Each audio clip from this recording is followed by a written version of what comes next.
नमस्कार, आप सभी का YouTube चैनल की इस निःशुल्क क्लास में स्वागत है। जैसा कि आपको पता है, हमारा टॉपिक शिक्षा मनोविज्ञान और शिक्षा शास्त्र में उपलब्धि परीक्षण चल रहा था। इससे पहले आपने उपलब्धि परीक्षण है उसके 3 भाग पढ़ लिए थे और अब हम चौथा भाग लेकर आए हैं। पिछले वीडियो में आपने भाग 3 के अंदर उपलब्धि परीक्षण में वस्तुनिष्ठ परीक्षण के बारे में पढ़ा था। अब हम आगे बढ़ रहे हैं और लिखित परीक्षा का जो दूसरा रूप है निबंधात्मक परीक्षण, इसके गुण दोष, इसका अर्थ वगैरह है, इसको समझेंगे। इस क्लास में अपना जो मुख्य रूप से फोकस है वो निबंधात्मक परीक्षणों के ऊपर रहेगा। अपन लिखित परीक्षा के इस आखिरी रूप में चलें, इससे पहले मैं आपको बता दूं, एक बार पुनः याद दिला देता हूं कि हम क्या पढ़ रहे थे। तो देखिए, अपन वर्गीकरण पढ़ रहे थे उपलब्धि परीक्षणों का। उपलब्धि परीक्षण के वर्गीकरण में अपन ने 3 उद्देश्य रखे थे, जिसकी चर्चा अपन पहले भी कर चुके हैं। उद्देश्य के आधार पर 2 प्रकार का है, सामान्य और निदानात्मक। मैंने आपको दोनों का अर्थ बता दिया है, दोनों के अंदर अंतर बता दिया है। इसके बाद में डगलस और हॉलैंड के अनुसार अपन ने 2 रूप देखे थे, एक तो स्टैंडर्डाइज्ड, एक शिक्षक निर्मित या नॉन स्टैंडर्डाइज्ड बोल सकते हो। तो डगलस और हॉलैंड के अनुसार परमापीकृत क्या है, इसका अर्थ पढ़ लिया था, परमापीकरण करने की स्टेप पढ़ ली थी। परमापीकृत और अपरमापीकृत दोनों के अंदर अर्थ के साथ साथ में अंतर को भी समझ लिया था। तो इस प्रकार से अपन ने ये दोनों कंप्लीट कर लिए थे और पिछले वीडियो में अपन ने मौखिक परीक्षण, प्रायोगिक परीक्षण है, इनका संक्षेप में गुण और दोष दोनों देख लिए थे। इसके बाद में हम पिछले वीडियो में अपन ने वस्तुनिष्ठ परीक्षण जो हैं उनके जो गुण और दोष और इसका अर्थ वगैरह पढ़ लिया था। अब वर्गीकरण में अंतिम बात जो बची है वो बात क्या है, निबंधात्मक परीक्षण। तो आज का जो अपना टॉपिक है उसमें अपन निबंधात्मक परीक्षण है, इसके बारे में चर्चा करेंगे कि क्या गुण हैं, क्या होते हैं, इनका उद्देश्य क्या होता है और इसमें कमियां क्या हैं, इनके फायदे क्या हैं। तो देखो, मैं आगे बढ़ूँ इससे पहले एक बात बता देता हूँ। देखो, परीक्षण जहाँ तक है इसके अलग अलग रूप हैं, लेकिन हर परीक्षण का अपना एक उद्देश्य होता है। जैसा कि आपने वस्तुनिष्ठ परीक्षण में एक बात पढ़ी थी कि वस्तुनिष्ठ परीक्षण जो है उनका मुख्य उद्देश्य है वो विषय और प्रकरणों की जो तथ्यात्मक जानकारी और ज्ञान की जो गहराई है उसका पता लगाना है। जबकि निबंधात्मक परीक्षाओं का जो मुख्य उद्देश्य होता है वो ये नहीं होता है। निबंधात्मक परीक्षाओं का मुख्य उद्देश्य है वो मुख्य रूप से इस बात को लेकर होता है कि किसी विषय में, किसी व्यक्ति को किसी विषय में या प्रकरण विशेष में कितना विस्तृत ज्ञान है, हाँ, कंप्लीट विस्तृत ज्ञान जो है उसको मुख्य रूप से जांचने के लिए। इसके साथ साथ निबंधात्मक परीक्षणों में किसी व्यक्ति का संप्रेषण कौशल है, उसकी अभिव्यक्ति है, ठीक है। संप्रेषण तो वैसे मुख्य रूप से शाब्दिक तो नहीं आता, लेकिन लिखित संप्रेषण का जो तरीका होता है उसकी जांच की जाती है। भाषा है, शैली है, हस्तलेखनी है, इसके अलावा तुलना करना है, तर्क वितर्क करना है, पक्ष विपक्ष है, समानता करने की, अंतर खोजने की, विश्लेषण करने की, ये सारी जो योग्यताएं हैं इन सब की जांच है वो निबंधात्मक परीक्षणों के द्वारा की जाती है। अपन सब जानते हैं कि छोटी क्लासों में मुख्य रूप से वस्तुनिष्ठ परीक्षणों का प्रचलन ज़्यादा रहता है और निबंधात्मक परीक्षण है इनका ज़्यादातर प्रचलन आप देखते हो हायर क्लासेज में होता है। यूजी और पीजी में जब आगे बढ़ते हैं तो उस समय परीक्षाएं पूरी की पूरी निबंधात्मक हो जाती हैं, जबकि पहली से 5वीं तक आप देखते हो यहाँ पर परीक्षण जो है वो मुख्य रूप से वस्तुनिष्ठ होते हैं। ऐसा क्यों होता है? तो इसके पीछे मैं एक रीज़न बता देता हूँ। मैं रीज़न आपको 3 चीज़ों में बताऊँगा। यहाँ पर एक उदाहरण लेकर अपन बात करेंगे। देखिए, अपन उदाहरण से एक बात करते हैं। जैसे आरएस की एग्ज़ाम होती है, प्रशासनिक सेवा की, राजस्थान प्रशासनिक सेवा की, या फिर आईएएस की एग्ज़ाम होती है। अपन सब जानते हैं कि इन परीक्षाओं के अंदर मुख्य रूप से 3 स्टेप होती है। पहले प्रारंभिक परीक्षा होती है, इसके बाद में मुख्य परीक्षा होती है और इसके पश्चात साक्षात्कार होता है। 3 स्टेप है। कई बार लोग चर्चा करते हैं कि साहब इसमें फर्स्ट, सेकंड और थर्ड, ये 3 स्टेप क्यों बनाई गई है? यानी इन परीक्षाओं में एक परीक्षा से या 2 से फिर या सिर्फ सीधा इंटरव्यू हो जाए, क्या इससे टेस्ट नहीं हो सकता? ज़्यादातर जब लोग चर्चा करते हैं तो इस बात पर चर्चा करते हैं कि जो RAS और IAS के एग्ज़ाम है ना, ये इसलिए 3 चरणों की बनाई गई है कि इससे क्या है, भीड़ की छटनी की जा सके, यानी जो भीड़ है उसकी छटनी की जा सके। आपको मैं बता दूं कि किसी भी मूल्यांकन का या परीक्षण का उद्देश्य भीड़ की छटनी नहीं करना होता है। ये तो नकारात्मक बात हो गई। मूल्यांकन एक सकारात्मक प्रक्रिया होती है। इसका मुख्य उद्देश्य होता है भीड़ की छटनी नहीं, बल्कि श्रेष्ठ व्यक्ति का चयन। छटनी तो अपने आप ही हो जाती है, जो अयोग्य होते हैं अपने आप ही निकल जाते हैं। यानी परीक्षण जो कराए जाते हैं, मूल्यांकन जो होता है ना, उसका मेन उद्देश्य है वो सर्वश्रेष्ठ व्यक्ति का चयन करना है। तो इसका मतलब ये जो 3 स्टेप है ना, ये तीनों रखी गई हैं, ये किसी भीड़ को कम करने के लिए नहीं कि लाखों में से बैठने वाले हैं, उनमें से मान लीजिए पदों का 10 गुना है, उनको ले लें, प्री में 10 गुना को ले लें, मेंस में 3 गुना को ले लें, या इंटरव्यू में 2 गुना को ले लें, इस प्रकार से, और लास्ट में फिर अंतिम रूप से चयन कर दें। तो इस प्रकार की प्रोसेस है ना, इसको ज़्यादातर लोग इस रूप में लेते हैं कि ये तो भीड़ छांटने की प्रक्रिया है, लेकिन ऐसा नहीं है। इन तीनों प्रकार के परीक्षणों का उद्देश्य अलग अलग है। क्यों, मैं आपको बताता हूँ। ये दोनों लिखित परीक्षाएं हैं। प्रारंभिक परीक्षा कैसी होती है आप सब जानते हो, वस्तुनिष्ठ होती है। भाई प्री एग्जाम जो होती है वो ऑब्जेक्टिव टाइप होती है। मुख्य परीक्षा होती है वो विषयनिष्ठ होती है, सब्जेक्टिव होती है, जिसमें निबंधात्मक भी होते हैं, छोटे क्वेश्चन भी होते हैं। वस्तुनिष्ठ, तो देखिए प्रारंभिक परीक्षा है वो ऑब्जेक्टिव है, और मुख्य परीक्षा है वो सब्जेक्टिव है, और साक्षात्कार आप जानते ही हो, आपने पढ़ लिया है, अपन ने मूल्यांकन की गुणात्मक विधियां पढ़ी थी। वहाँ पर व्यक्तित्व परीक्षण करने के लिए, किसी व्यक्ति का कौशल है उसकी जांच करने के लिए, रुचि अभिरुचि वगैरह की जांच करने के लिए इंटरव्यू काम में लिया जाता है। अब देखिए तीनों चीज़ें अलग अलग हैं। प्रारंभिक परीक्षा में अगर कोई विद्यार्थी या प्रतियोगी उत्तीर्ण होता है तो इसका सीधा सीधा अभिप्राय यही है कि उस व्यक्ति को उस विषय का गहरा ज्ञान है और तथ्यात्मक जानकारी उसको पूरी है, यानी तथ्यात्मक जानकारी और छोटी छोटी बातें उसको सारी आ रही हैं।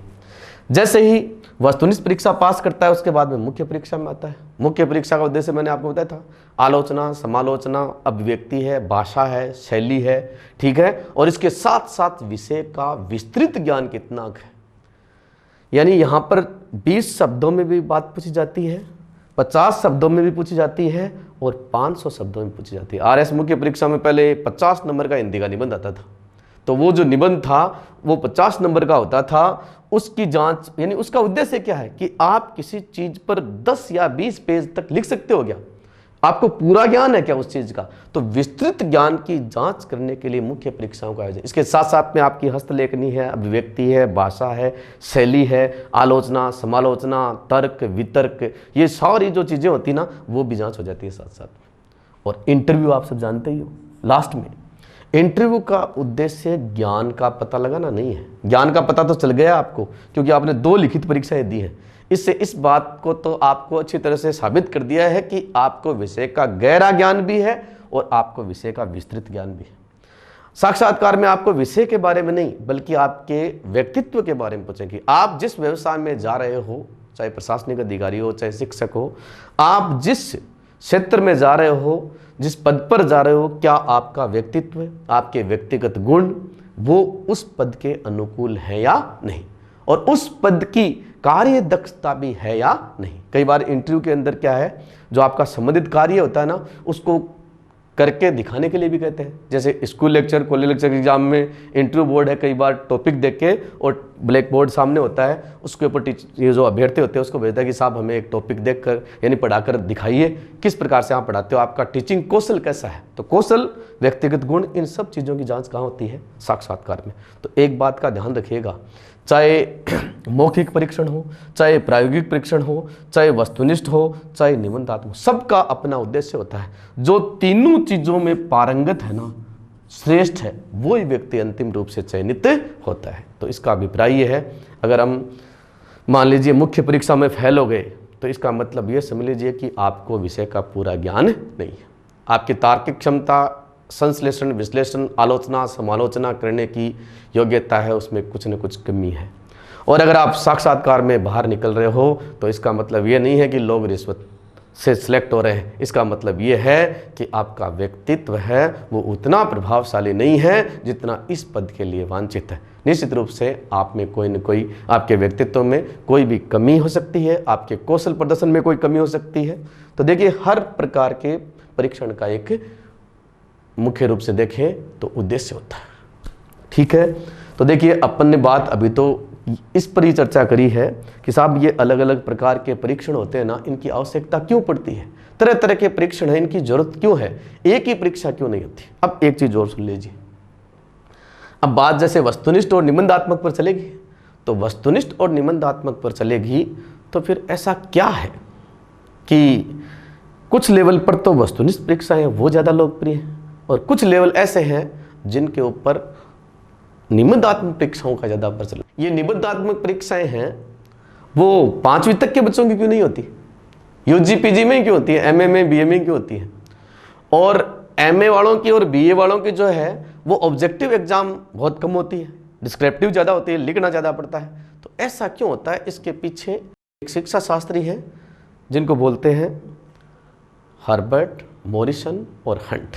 3 शिक्षा शास्त्रियों के बारे में बता रहा हूँ। तो देखिए, ये शिक्षा शास्त्री हैं, ये बताते हैं कि अलग अलग लेवल पर मूल्यांकन करने का, पढ़ाने का सबका तरीका अलग अलग होता है। ये तरीके कौन कौन से हैं अपन एक एक करके देखते हैं। थोड़ी खाली जगह यूज कर रहे हैं अपन। देखिए, शिक्षण उपागम एक टॉपिक है, शिक्षण उपागम, अंग्रेजी में बोलते हैं टीचिंग अप्रोच। शिक्षण उपागम को 3 भागों में डिवाइड किया जाता है। 3 भाग कौन कौन से हैं देखिए।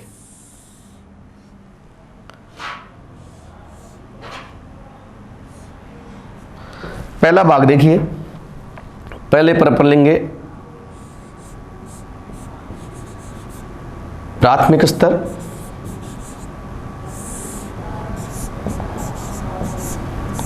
दूसरा माध्यमिक स्तर। 3 स्तरों की बात कर रहे हैं। पढ़ाने का और मूल्यांकन करने के सब तरीके होते हैं ना, उनमें लेवल जरूर ध्यान रखना चाहिए। और तीसरा है उच्च माध्यमिक स्तर, उच्च माध्यमिक स्तर जी। तो 3 लेवल की बात अपन ने करी है। देखो, शिक्षण उपागम 3 है। पहला है हर्बर्ट का, शिक्षा शास्त्री हर्बर्ट का नाम सुना होगा, पंचपदी के लिए बहुत प्रसिद्ध है हर्बर्ट। दूसरा है मॉरिसन का,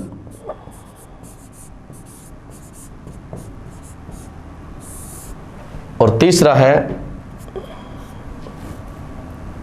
हंट का।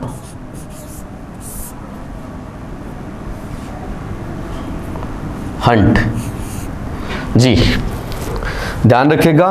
पहली बात अपन ने करी हर्बर्ट की, दूसरी करी है मॉरिसन की, और तीसरी बात करी है हंट की। इन तीनों के उपागम अलग अलग लेवल के लिए। देखिए, हर्बर्ट कहता है प्राथमिक स्तर पर बच्चा जो है उसको जब पढ़ाया जाता है तो सबसे ज़्यादा फोकस किस चीज़ पर करना चाहिए, तो ये कहता है कि सबसे ज़्यादा फोकस करना चाहिए किस चीज़ को, स्मृति स्तर को। ध्यान से सुनिएगा, स्मृति को। मॉरिसन कहता है स्मृति के साथ साथ दूसरी चीज़ पर भी बल देना चाहिए, और वो है अवबोध स्तर। अवबोध का मतलब समझते होंगे, अंडरस्टैंडिंग, बोध, अवबोध। और हंट कहता है कि अवबोध के अलावा चिंतन पर बल देना चाहिए। चिंतन, 3 चीज हो गई, ध्यान से सुनिएगा, स्मृति, अवबोध और चिंतन। मैं आपको यह समझाने की कोशिश कर रहा हूं कि किस लेवल के बच्चे को किस तरह से पढ़ाना चाहिए और किस तरह से जांच करनी चाहिए, क्योंकि इन सब बातों के पीछे कुछ मनोवैज्ञानिक कारण हैं, और वो मनोवैज्ञानिक कारण हैं जो आधार हैं, उन्हीं की चर्चा कर रहे हैं। हर्बर्ट कहता है कि प्राथमिक स्तर पर यानी पहली से लेकर 5वीं तक का जो बच्चा होता है ना, उसको मेमोरी लेवल पर ज़्यादा फोकस करना चाहिए। ऐसे बच्चों को स्मृति का विकास करने के लिए ज़्यादा से ज़्यादा रटाना चाहिए। हाँ जी, रटने का काम ज़्यादा होता है पहली से 5वीं तक। क्यों होता है?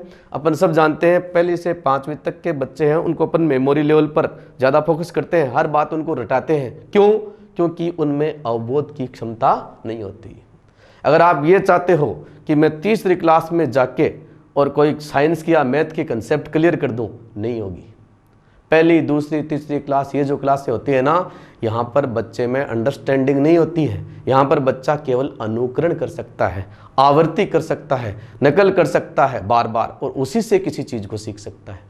तो प्राथमिक स्तर पर हर्बर्ट कहता है स्मृति स्तर पर और रटने वाले काम पर ज़्यादा फोकस करना चाहिए। अपन देखते हैं पहली दूसरी क्लास में पहाड़े हैं, बारहखड़ी है, या फिर संख्यात्मक जो भी चीज़ें होती है ना, वो बच्चों को एक साथ बैठाकर रटाते हैं। 8वां पीरियड होता है ना सरकारी स्कूलों के अंदर, आप देखते हो उसमें सारे पहली दूसरी तीसरी क्लास के बच्चों को एक साथ बैठा के और एक साथ वाचन करवाते हैं जोर जोर से।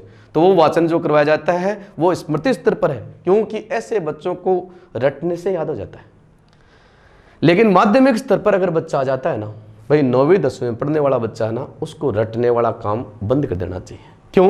क्योंकि उसकी समझ बढ़ गई है, अवबोध, अंडरस्टैंडिंग जब बढ़ गई है, समझने लग गया ना, तब उसको एक एक चीज टीचर के द्वारा समझनी चाहिए। और जब वही बच्चा, ये बात कौन कह रहा है? मॉरिसन कह रहा है। मॉरिसन कह रहा है कि अवबोध स्तर पर बल देना चाहिए। और 11वीं 12वीं में जब बच्चा आ जाए तो आप सब जानते ही हो, 12 वर्ष के बाद में बच्चे में अमूर्त चिंतन का विकास हो जाता है। अमूर्त चिंतन का विकास होते ही समस्या समाधान की योग्यता पैदा हो जाती है, और चिंतन जो है, ये योग्यता पैदा होने से अब बच्चों को आप है ना चिंतन आधारित कार्य भी करवा सकते हो, जिनमें अमूर्त मूर्त तरह तरह के चिंतन कर सके। तो देखो, तीनों बातें अलग अलग हैं। अब आप ये भी सुन लीजिए, पहली से 5वीं तक की परीक्षा होती है, आप सब जानते हो। कौन से प्रश्न ज्यादा आते हैं बच्चों के? लिखित परीक्षा जो लेते हैं पहली से 5वीं तक, मान लीजिए लिखित परीक्षा अगर लेते हैं तो कौन से प्रश्न ज्यादा आते हैं? ऑब्जेक्टिव टाइप प्रश्न ज्यादा आते हैं। क्यों? या तो निम्नलिखित में से किसी एक का चयन कीजिए, रिक्त स्थान की पूर्ति कीजिए, ट्रू फॉल्स, सत्य असत्य, ये प्रश्न आते हैं, या मिलान करने वाले प्रश्न आते हैं। छोटी क्लासों के बच्चों के ज्यादातर प्रश्न ऐसे ही आते हैं। ये प्रश्न इसलिए आते हैं क्योंकि इनमें प्रश्न के सामने उत्तर भी होता है, बच्चे को खाली पहचान करनी होती है। क्यों? क्योंकि पहले से 5वीं तक का बच्चा केवल कौन सा? मूर्त चिंतन कर सकता है, अमूर्त चिंतन नहीं कर सकता। जो चीज सामने होती है ना, उसको आइडेंटिफाई कर सकता है, पहचान कर सकता है, और उसके आधार पर उत्तर सही कर सकता है। लेकिन ये चीज है ना केवल प्राथमिक स्तर पर ज्यादा है। लेकिन अपने जो निबंधात्मक परीक्षाएं हैं, इनका प्रचलन सबसे ज्यादा कहां होता है? ये होता है उच्च माध्यमिक और इसके बाद में। पीजी की, जैसे एमए का पेपर होता है, एमएससी का पेपर होता है, यहाँ प्रश्नों की संख्या कम होती है, लेकिन प्रश्न कौन से होते हैं? उनके उत्तर आपको 4-5 लंबे लंबे पृष्ठों में लिखने पड़ते हैं। और आप सब जानते हो निबंधात्मक परीक्षाएं पहली से 5वीं तक क्यों नहीं होती? क्योंकि पहले से 5वीं तक का बच्चा है, उसमें चिंतन नहीं होता। अगर आपको निबंध लिखना है तो चिंतन करना पड़ेगा, कल्पना करनी पड़ेगी। चिंतन करना, कल्पना करना, अमूर्त चिंतन करना, ये योग्यताएं इस उम्र में नहीं होती हैं, ये यहाँ पैदा हो जाती हैं। इसलिए यहाँ और इसके आगे कॉलेज वगैरह होती है ना, उसमें परीक्षाओं का स्वरूप क्या हो जाता है? निबंधात्मक हो जाता है। तो हर चीज के पीछे कोई न कोई मनोवैज्ञानिक पहलू होता है। हर शिक्षा शास्त्र की हर बात के पीछे मनोवैज्ञानिक पहलू है। मैं आपको बता दूं कि देखो, मैंने भी जैसे एमएड किया है, तो मैंने वहाँ शिक्षा मनोविज्ञान, और इसके अंदर 2 पोर्शन चलते थे, एक तो किशोर मनोविज्ञान और एक बाल मनोविज्ञान। लेकिन शिक्षा शास्त्र है वो एक ऐसा विषय है, ऐसा पेडागोजी, एक ऐसा सब्जेक्ट है जिसकी पूरी की पूरी नींव है वो शिक्षा मनोविज्ञान पर टिकी हुई है। हर शिक्षण संबंधी कार्य के पीछे कोई मनोवैज्ञानिक आधार है। क्योंकि अपन सब जानते हैं जॉन डीवी, जिसको बाल केंद्रित शिक्षा का जनक माना जाता है, आज की शिक्षा है वो बाल केंद्रित हो गई है। क्यों हो गई है? कि कोई भी टीचर कोई भी विधि का चयन करता है, विषय का चयन करता है, प्रकरण का चयन करता है, या मूल्यांकन या परीक्षण का तरीका काम में लेता है, तो उसको बच्चे का स्तर ध्यान में रखना, बच्चे का स्तर, आयु, रुचि, क्षमता, आवश्यकता, ये सारी चीज़ों को ध्यान में रख कर ही ये सारी बातें तय होती हैं। इसलिए आजकल शिक्षा है वो पूर्णतया बाल केंद्रित हो गई है। RT 2009 और NCF 2005 हैं, वो बाल केंद्रित शिक्षा के ही 2 नमूने हैं। आगे देखिए, चलिए तो अपन सीधा अब आते हैं निबंधात्मक परीक्षण। तब तक इसको अपन हटाते हैं और उसके बाद में निबंधात्मक परीक्षण क्या होता है, सबसे पहले इसका अर्थ समझते हैं। तो देखिए, निबंधात्मक परीक्षण का अर्थ अपन ये कह सकते हैं, निबंधात्मक परीक्षण क्या है। तो लिखित परीक्षा का, ध्यान से सुनिएगा, लिखित परीक्षा का वह रूप, लिखित परीक्षा का वह रूप जिसमें विषय या प्रकरणों की, विषय या प्रकरणों की विस्तृत जानकारी या ज्ञान की जांच की जाती है। हाँ जी, जांच की जाती है।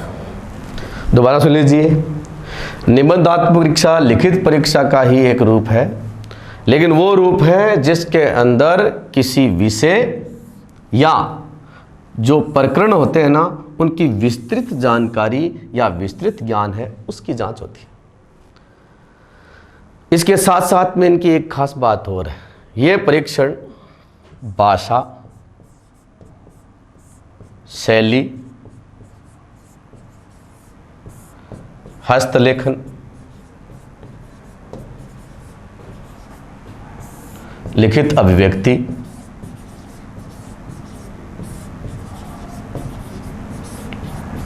लिखित अभिव्यक्ति,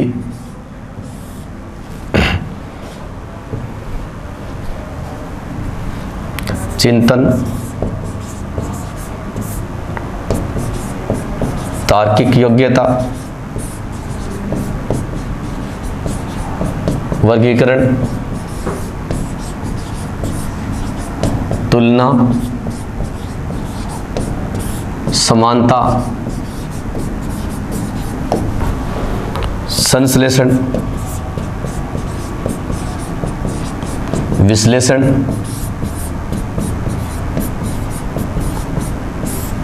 इत्यादि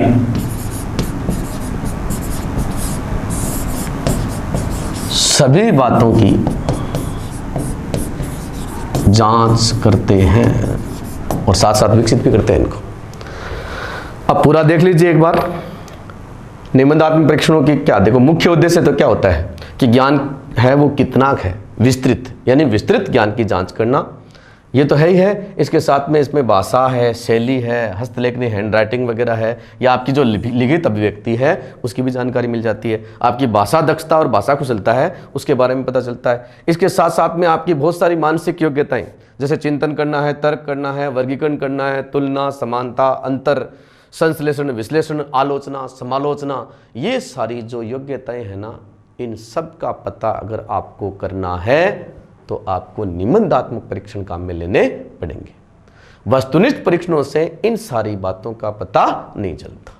क्यों? क्योंकि वस्तुनिष्ठ परीक्षणों में उत्तर प्रतीकात्मक होते हैं, वहाँ पर भाषा, अभिव्यक्ति, इन सब का चिंतन वगैरह, तर्क वगैरह है, इनका बहुत ही कम इस्तेमाल होता है। आलोचना, समालोचना, कंपैरिजन वगैरह कुछ नहीं होता है, क्योंकि वहाँ प्रश्न और उत्तर है वो सामने होते हैं, इसलिए ज़्यादा चिंतन तर्क करने की आवश्यकता नहीं पड़ती। खाली मैथमेटिक्स और रीजनिंग जैसे विषयों को छोड़ दीजिए, अन्य विषयों के अंदर आपको पता है प्रश्न जो होते हैं ना, उनमें इन सारी चीज़ों की आवश्यकता नहीं पड़ती।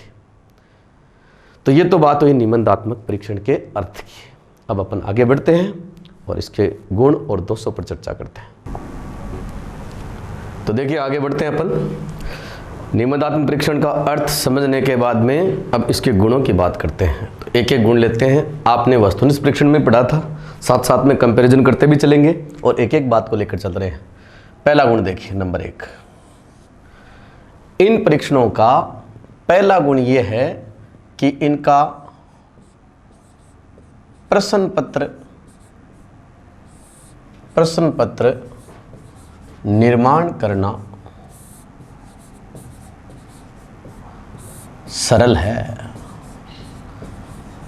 और ऑब्जेक्टिव में मैंने आपको दोस्त में बताई थी ये बात क्योंकि वहाँ जोर आता है बनाने में पेपर, यहाँ पेपर बनाने में जोर नहीं आता, क्योंकि निबंधात्मक परीक्षणों में प्रश्नों की संख्या कम होती है। एमए का पेपर बनाने में आपको पता है कितना जोर आता है, सीटेट का पेपर बनाने में कितना जोर आएगा, तो अंतर साफ है, सीधी सीधी बात है।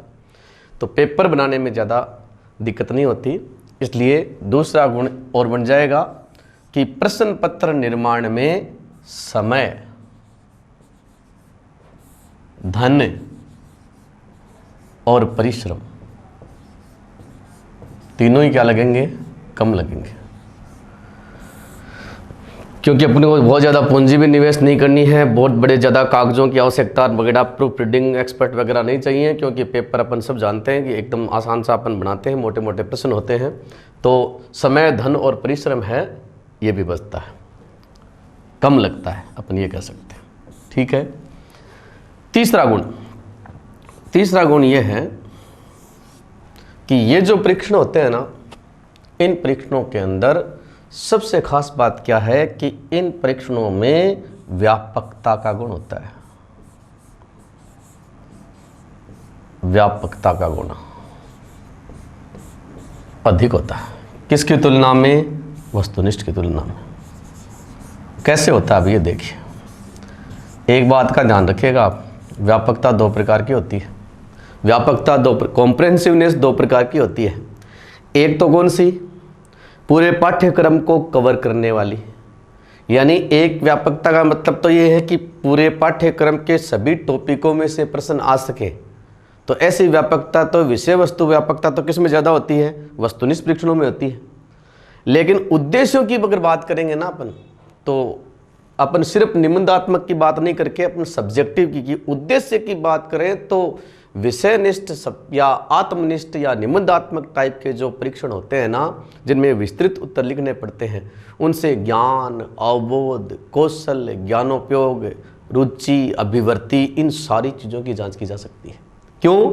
क्योंकि अपन सब जानते हैं उसमें आप चित्र भी बनवा सकते हो, मानचित्र में स्थानों को चिन्हित करवा सकते हो, ठीक है। इसके अलावा तुलना करवा सकते हो, तो सूचना मांग सकते हो। ज्ञान, अवबोध में जैसे आलोचना, समालोचना, ये अवबोध से संबंधित होती है।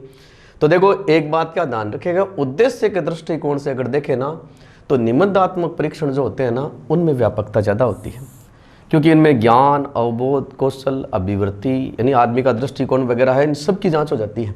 जबकि वस्तुनिष्ठ परीक्षणों के अंदर क्या होता है कि सारे टॉपिकों में से प्रश्न तो पूछ सकते हो आप, सारे पाठ्यक्रम को तो कवर कर सकते हो, लेकिन सारे उद्देश्यों को कवर नहीं कर सकते। तो ये जो व्यापकता है, इसका संबंध किससे है, उद्देश्यों से है, पाठ्यक्रम से नहीं है। इसके बाद में अगला गुण देखिए, चौथा गुण, ये जो परीक्षण होते हैं ना, इनसे भाषा, शैली एवं अभिव्यक्ति का विकास होता है। भाषा, शैली एवं अभिव्यक्ति का विकास होता है। तो अपन सब जानते हैं कि वस्तुनिष्ठ परीक्षण जो होते हैं उनमें लिखने वाला काम नहीं होता है, वहाँ भाषा शैली का आपको कोई फायदा नहीं मिलने वाला है, लेकिन यहाँ फायदा मिलता है। भाषा, शैली एवं अभिव्यक्ति है, इनका विकास होता है, यानी आपके लिखने की शैली वगैरह है, आपकी अभिव्यक्ति है, आपका हस्तलेखन है, इन सब चीज़ों का क्या असर पड़ता है। पांचवा गुण देखिए, छात्रों को स्वतंत्र अभिव्यक्ति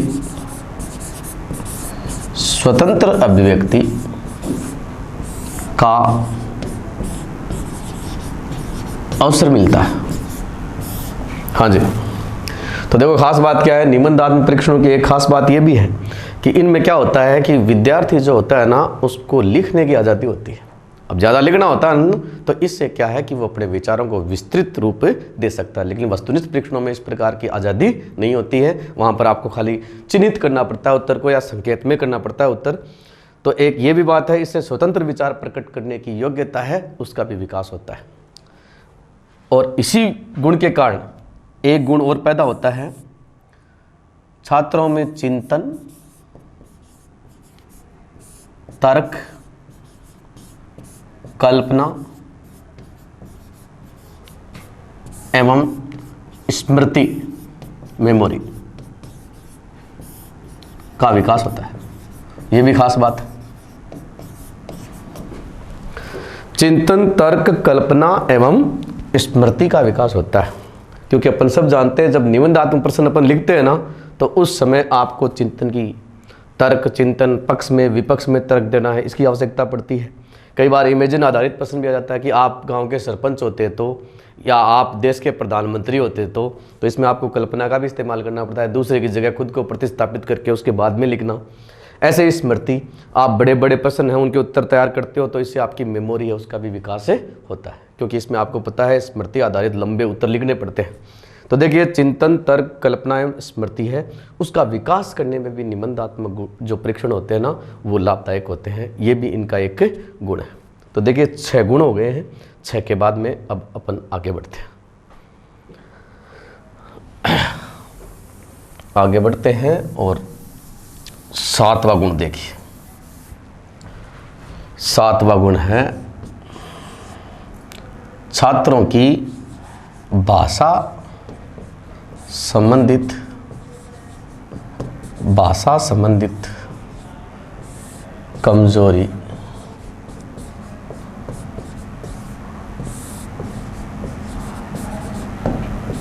पकड़ में आ जाती है। ये खास बात है। निबंधात्मक परीक्षण जो होते हैं ना, इनमें बच्चा विस्तृत रूप से लिखता है, इसलिए उसकी जो भाषा संबंधी कमजोरी है, उच्चारण का, वर्तनी का, जो भी दोष होते हैं तरह तरह के, वो दोष सारे के सारे पकड़ में आ जाते हैं। अपन सब जानते हैं जब भी कोई कमजोरी विद्यार्थी की पकड़ में आती है तो निश्चित रूप से विद्यार्थी उसको सुधारने की कोशिश भी करता है। इसलिए निबंधात्मक परीक्षण जो है, इनकी खास बात ये भी है कि ये परीक्षण भाषा सुधार को भी प्रोत्साहित करते हैं। भाषा व्यक्ति शैली का, क्योंकि अपन सब जानते हैं भाई हस्तलेखनी वगैरह का नंबरों पर प्रभाव पड़ता है, और नंबरों पर प्रभाव पड़ता है तो निश्चित रूप से क्या है, भाषा अभिव्यक्ति कौशल को सुधारने की कोशिश भी की जाती है। जैसे आरएस की मुख्य परीक्षा, आईएएस की मुख्य परीक्षा होती है ना, उसमें उत्तर लिखने की शैली है, उसकी भी तैयारी करवाई जाती है, उसको भी सुधरवाया जाता है। तो देखिए, भाषा संबंधी कमजोरी है वो पकड़ में आती है, जिससे विद्यार्थी है थोड़ा क्या है, अपनी भाषा को सुधार लेता है, और वो इन्हीं गलतियाँ होती हैं उस भविष्य में उसके लिए बाधा पैदा नहीं करती। इसके बाद में अपन अगली बात करते हैं। 8वां जो गुण है निबंधात्मक का, वो क्या है कि ऐसे परीक्षणों में तुक्के या अनुमान से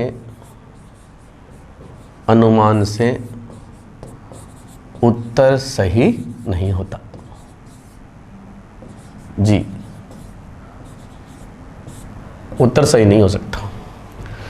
ऑब्जेक्टिव में तो कई बार अपन क्या कि तुक्का लगा देते हैं या अनुमान से भी बाउंस मारते हैं, कई बार लग जाता है, लेकिन ऐसी संभावनाएं यहाँ पर नहीं होती है। यहाँ पर तो अगर आपके वास्तव में उत्तर आपने पढ़ा है और आपको अच्छी तरह से पूरा याद है तभी लिख पाते हो, वरना बड़े प्रश्न के अंदर तुक्का नहीं चल सकता। तो तुक्का मारने वाला जो चीज़ है वो इसके अंदर नहीं होती है, जबकि ऑब्जेक्टिव का एक बहुत बड़ा दोष माना जाता है। और 9वां बिंदु है, ये जो परीक्षण है इनका एक गुण और है, और वो गुण ये है कि ऐसे परीक्षण होते हैं ना, इनमें नकल की संभावनाएं कम होती हैं। नकल की संभावनाएं अधिक होती हैं, नकल की संभावनाएं कम होती हैं।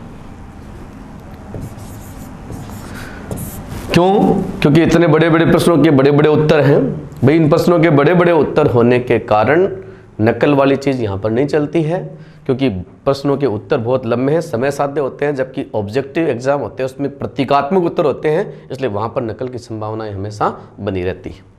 तो देखो, निबंधात्मक परीक्षाओं के कुछ गुण थे। और लास्ट बात अपन करते हैं,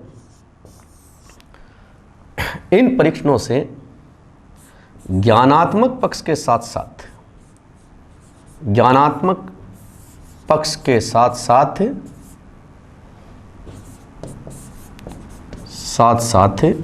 भावात्मक पक्ष का भी मूल्यांकन किया जा सकता है। तो ये बात मैं पहले बता भी चुका हूँ कि व्यापकता होती है उद्देश्य के दृष्टिकोण से, ज्ञान, अवबोध, कौशल, रुचि, अभिरुचि, ठीक है ना, आदमी का दृष्टिकोण वगैरह है, किस चीज़ के प्रति सकारात्मक है, नकारात्मक है, किस चीज़ की आलोचना करता है, किसके पक्ष में, इस प्रकार की जो चीज़ें होती है ना, इनकी भी जानकारी निकल कर आती है। तो ऐसे परीक्षण जो होते हैं ना, इनकी खास बात ये होती है कि इनमें व्यापकता का गुण भी होता है, यानी उद्देश्य के दृष्टिकोण से निबंधात्मक परीक्षाएं व्यापकता के गुण से परिपूर्ण होती है। तो इस प्रकार अपन ने इन 10 बिंदुओं में निबंधात्मक परीक्षाओं के गुण देख लिए। तो अच्छी बातें तो सारी हो गई हैं, लाभ गुण और जो फायदे थे वो अपन देख लिए। अब अपन बात करते हैं दोषों की। तो दोष में जो वस्तुनिष्ठ परीक्षण के जो गुण थे वो तो यहाँ पर क्या है, अपने अपोजिट है। वहाँ जो चीज़ की कमी थी उसकी पूर्ति यहाँ हो रही है, और इसमें जो कमी होती है उसकी पूर्ति कौन करता है, वस्तुनिष्ठ करता है। तो आगे बढ़ते हैं और दोष में चलते हैं। निबंधात्मक परीक्षणों के दोष। तो दोष की शुरुआत करते हैं अपन। जो वस्तुनिष्ठ के गुण हैं वही बिंदु यहाँ पर दोष के रूप में बन जाएंगे। तो देखो, सबसे पहली बात, निबंधात्मक परीक्षणों में पहली जो चीज़ है दोष है वो मूल्यांकन को लेकर है। इन परीक्षणों का मूल्यांकन कार्य कठिन है। तो आप सब जानते हो यूनिवर्सिटी की या 12वीं बोर्ड वगैरह की कॉपियाँ आती हैं, निबंधात्मक परीक्षाओं की कॉपियाँ आती हैं, बड़े बड़े उत्तर होते हैं, कई सप्लीमेंट्री कॉपीज लगी हुई होती हैं। उनको जब जांच करते हैं तो पहले सरदर्द शुरू हो जाता है। आप सब जानते हो ये काम बहुत ही कठिन है। जबकि ऑब्जेक्टिव की कॉपी मैंने आपको बताया था कि मशीन से भी जांच की जा सकती है, कंप्यूटर से भी ओएमआर को स्कैन करके और तुरंत रिजल्ट डिक्लेयर किया जा सकता है। बहुत ही सरल काम है। तो देखो, ध्यान रखना, पेपर बनाना तो वस्तुनिष्ठ का कठिन है और मूल्यांकन करना निबंधात्मक का कठिन है। ठीक है। दूसरा दोष मूल्यांकन से संबंधित थी। मूल्यांकन कार्य में समय, धन और परिश्रम अधिक लगता है। ये तो लगेगा भाई, 3-3, 4-4 महीने हैं, कॉपियां जब तक आती नहीं है तब तक अपन रिजल्ट घोषित नहीं कर सकते, क्योंकि विस्तृत उत्तर लिखे जाते हैं, इसलिए समय लगता है। यूनिवर्सिटी की कॉपियां वगैरह आने में समय लगता है, जबकि ऑब्जेक्टिव टाइप टेस्ट होता है उसका तो रिजल्ट आप सुबह लेकर शाम तक ही निकाल सकते हो मशीन की मदद से, लेकिन यहाँ पर ऐसा संभव नहीं है। तो मूल्यांकन वाला जो काम है ना वो थोड़ा सा कठिन है, समय साध्य है, धन परिश्रम लगता है। तीसरी बात, इसका दोष क्या है कि इन परीक्षणों के अंदर मूल्यांकन हेतु किसकी आवश्यकता पड़ती है, विशेषज्ञों की आवश्यकता पड़ती है। एक्सपर्ट चाहिए भैया। भाई फिजिक्स एमएससी की कॉपी है, हिस्ट्री वाला थोड़ी जांच देगा। यहाँ तो सब्जेक्ट का टीचर ही चाहिए, लेकिन ऑब्जेक्टिव एग्जाम के अंदर उत्तर तालिका पहले से तय होती है, इसलिए वहाँ एक्सपर्ट की आवश्यकता नहीं है। किसी मशीन से या किसी दूसरे व्यक्ति से भी ये काम करवाया जा सकता है, लेकिन यहाँ पर विशेषज्ञ होता है, विषय का वही कॉपी जांच कर सकता है, वही मूल्यांकन कर सकता है, इसलिए विशेषज्ञों की आवश्यकता होती है। और ये विशेषज्ञ क्या है, बहुत महंगे पड़ते हैं, क्योंकि इन सबको अपन प्रति कॉपी भुगतान करते हैं, एक एक कॉपी के हिसाब से भुगतान किया जाता है। कंप्यूटर आपसे एक ओमार सीट की फीस नहीं लेता है, लेकिन इनको देनी पड़ती है। तो देखिए कहने का मतलब। और दूसरी बात और है, ये विशेषज्ञ वगैरह कई बार उपलब्ध भी नहीं होते हैं, कॉपी जांच करना पसंद भी नहीं करते हैं, तो ये भी एक बहुत बड़ी समस्या है। ये तो बातें मूल्यांकन के दोष से लेकर थी। चौथी बात देखिए, ये जो परीक्षण होते हैं इनमें सबसे जो बड़ी कमी होती है वो है विश्वसनीयता का अभाव। विश्वसनीयता के बारे में आपने पढ़ा था ना, अपन ने आदर्श मूल्यांकन की विशेषताएं पढ़ी थी, उसके अंदर एक विशेषता थी विश्वसनीयता। निबंधात्मक परीक्षण का प्रयोग अगर आप बार बार करोगे किसी बच्चे को और बार बार अलग अलग एग्जामिनर से कॉपी जांच कराओगे ना, तो हर बार उत्तर क्या आएंगे, गलत आएंगे। यानी इनके अंदर विश्वसनीयता के साथ साथ में एक दोष और है, वस्तुनिष्ठता नहीं होती। वस्तुनिष्ठता का मतलब बताया था कि प्रश्न का सही उत्तर निश्चित या सबका एक जैसा होना चाहिए, तो वस्तुनिष्ठता का भी यहाँ पर क्या है, अभाव। यहाँ सबका उत्तर अलग अलग होता है, इसलिए एक ही जैसे यूजी की पीजी की कॉपी अपन एक एग्जामिनर से चेक करवाते हैं, वही कॉपी दूसरे से जांच करवाएंगे ना, तो नंबरों में बड़ा डिफरेंस आ जाएगा। निबंधात्मक परीक्षण को एक ही आदमी पर 3 बार 4 बार 5 बार करो, हर बार जो प्राप्तांक होंगे वो क्या होंगे, अलग अलग होंगे। इसका मतलब उत्तर की निश्चितता नहीं होने के कारण इसमें क्या है, वस्तुनिष्ठता की कमी है, और प्राप्तांकों में बार बार अंतर आता है, इसका मतलब विश्वसनीयता का अभाव। जैसे एक प्रश्न भी आता है कि एक परीक्षक, एक विद्यार्थी की कॉपी जांच की गई, उसको 100 में से पहले जब जांच हुई तो 24 नंबर प्राप्त हुए, जब उसने पुनर्मूल्यांकन कराया तो 24 से 54 हो गए। तो मूल्यांकन में कौन सी चीज की कमी है? विश्वसनीयता की कमी है। ये विश्वसनीय नहीं है क्योंकि प्रॉपर नहीं हुआ ये। तो देखो यहां वस्तुनिष्ठता इसलिए क्योंकि जांच करता है ना, उसका पक्ष भी अंकों को प्रभावित कर देता है, उसके विचार उससे मेल खाते हैं या नहीं खाते हैं, ये जो चीज है ये भी मूल्यांकन को प्रभावित करती है। तो छठा दोष अपन मान सकते हैं कि मूल्यांकनकर्ता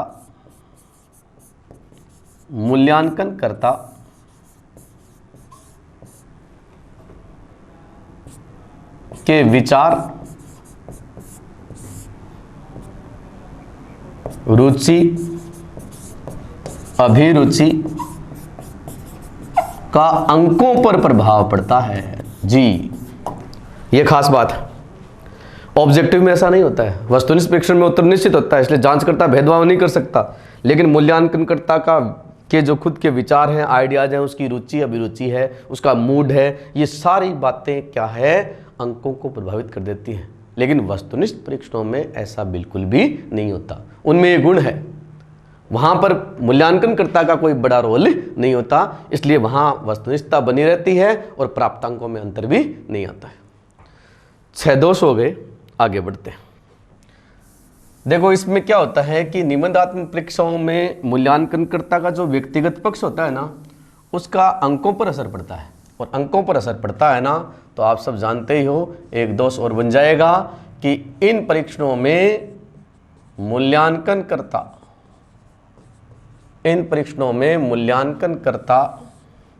पक्षपात कर सकता है। यस, पक्षपात कर सकता है भाई। तो निबंधात्मक परीक्षणों पर बहुत ज्यादा आरोप लगते हैं साहब, पक्षपात की संभावना।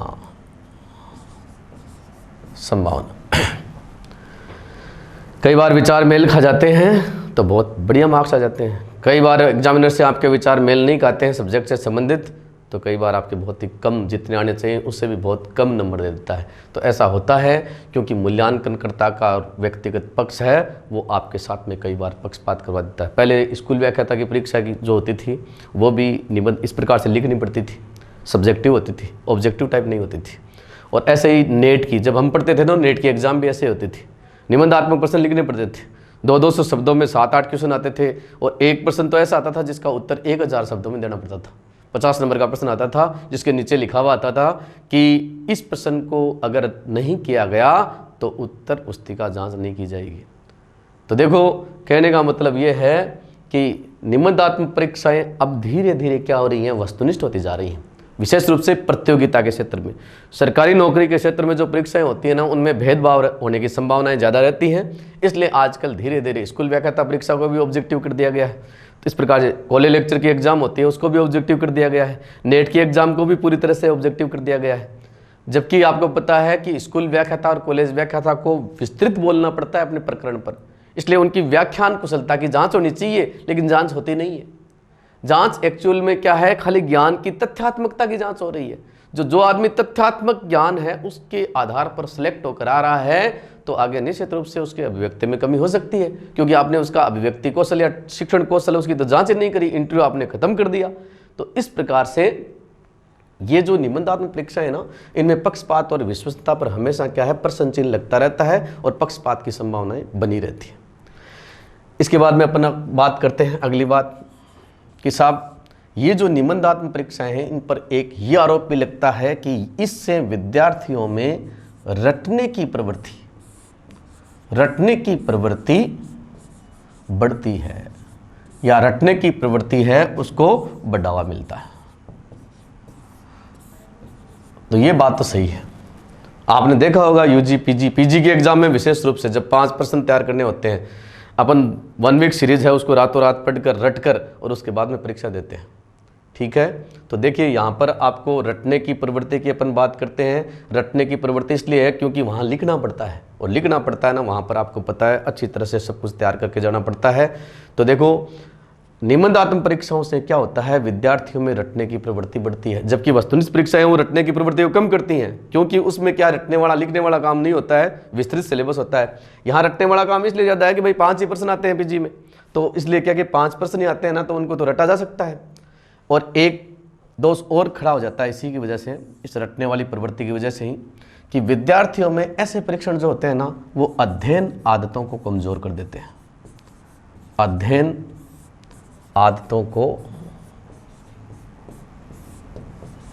कमज़ोर करते हैं जी। एक बहुत बड़ा दोष ये भी है साहब, क्योंकि पूरे सेशन में तो पढ़ते नहीं हैं, और जब एग्ज़ाम आती है तो 5-7 दिन पढ़ के और उत्तीर्ण कर लेते हैं। तो इससे क्या होता है, सत्र पर्यंत पढ़ने की जो आदत होती है ना, वो खत्म हो जाती है। स्कूल लाइफ में तो अपने क्या कि पहला टेस्ट होता है, फिर दूसरा होता है, फिर अर्धवार्षिक होती है, फिर वार्षिक होती है, तो छोटी छोटी अवधियों के बाद में अपन क्या है, पढ़ते रहते हैं, रिवीजन होता रहता है, परीक्षण चलते रहते हैं। लेकिन यूजी पीजी वगैरह में पूरे साल बीत जाता है और लास्ट में एक एग्जाम होती है और उसमें भी फिर 5 प्रश्न पूछे जाते हैं। तो यहाँ पर कौन पढ़ेगा? अध्ययन आदतों को कमजोर किसने किया? निबंधात्मक परीक्षाओं ने कर दिया। लेकिन वस्तुनिष्ठ परीक्षाएं है ना, वो अध्ययन आदतों का विकास करती हैं। इसके बाद में आगे बढ़ते हैं। अगला दोष देखिए, इन परीक्षणों में एक दिक्कत यह है कि इनमें छात्र क्या है, अनावश्यक जानकारी देते हैं, अनावश्यक जानकारी देते हैं जी। यानी जो जानकारी मांगी नहीं गई है ना, वो भी जानकारी देते हैं। क्योंकि जब विषय वस्तु के लिए लिखने के लिए मैटर समाप्त हो जाता है, तो निबंधात्मक परीक्षाओं में लोग कोई फिल्म की स्टोरी लिखता है, कोई चुटकुले लिख देते हैं, कोई बात पूछी नहीं है वो भी लिखता है। एक दिन हमारे एक गुरुजी थे हिंदी के, उन्होंने मेरे को एक व्याख्या दिखाई कि साहब इस बच्चे ने देखो एक सप्रसंग व्याख्या की है, इसको पढ़िए आप। तो उस व्याख्या में मैंने देखा कि उन्होंने एक पूरा पेज भर रखा था। लड़का जो लिख रहा था उसमें जैसे उसकी राइटिंग वगैरह बहुत ठीक थी, लेकिन उसको आ नहीं रहा था उत्तर। फिर भी उसने एग्जामिनर को बेवकूफ़ बनाने के लिए बहुत कुछ किया। उसने ऐसे लिखा कि ये प्रकरण अपनी उस पुस्तक से लिया गया है, जैसा कि कवि है वो इसके अंदर प्रकृति के बारे में अभिव्यक्ति करना चाह रहा है, अभिव्यक्ति ये करना चाह रहा है जैसा कि कवि। इस प्रकार से घुमाते घुमाते उसने पूरा पेज भर दिया, लेकिन ये नहीं बताया कि कवि क्या कहना चाह रहा है। तो ऐसी बात है, यहाँ पर क्या है कि विद्यार्थी है ना, जो चीज़ जानकारी मांगी नहीं है अनावश्यक रूप से देते रहते हैं।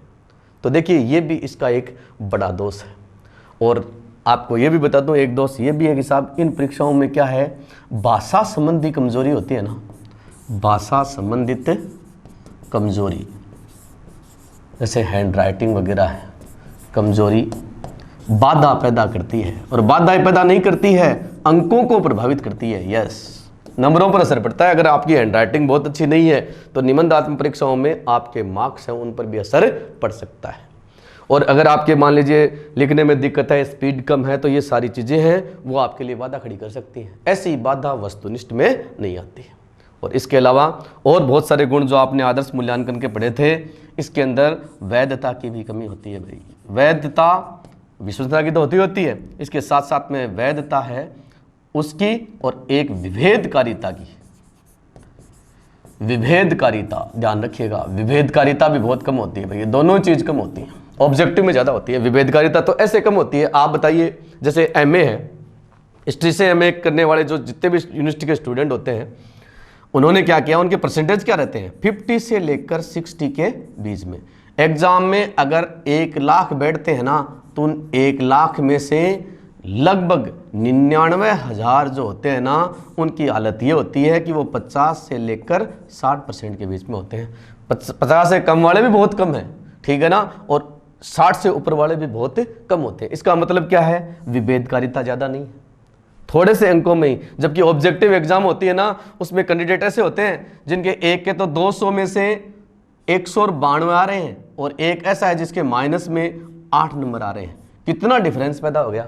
ये विभेदकारिता ऑब्जेक्टिव में हो सकती है, लेकिन सब्जेक्टिव में नहीं होती। यानी निबंधात्मक परीक्षाओं में विभेदकारिता का क्या होता है, अभाव होता है। और साथ साथ में उद्देश्य निष्ठता है, उसको लेकर भी कई बार समस्या खड़ी हो जाती है। तो इस प्रकार से आज के इस वीडियो में हमने निबंधात्मक परीक्षण का अर्थ पढ़ लिया, उसके गुण पढ़ लिए और उसके दोष पढ़ लिए। इसी के साथ में अपना जो वर्गीकरण है वो कंप्लीट हुआ। और अब हम अगली क्लास जो है उसके अंदर आदर्श प्रश्न पत्र का निर्माण और एक ब्लूप्रिंट जिसको नीलपत्र कहते हैं उसके बारे में पढ़ेंगे। और इसी के साथ में अपना उपलब्धि परीक्षण का टॉपिक है वो नेक्स्ट जो वीडियो है उसके अंदर पूरा हो जाएगा। और उसके बाद में अपन NCF 2005 है, CCE वगैरह है, पहले CCE को देखेंगे, फिर उसके बाद में NCF 2005 करवा के और इस यूनिट को अंतिम एक टॉपिक और रह जाएगा, क्रियात्मक अनुसंधान। तो आज के इस टॉपिक को हम यहीं समाप्त करते हैं। आप सभी को धन्यवाद, नमस्कार।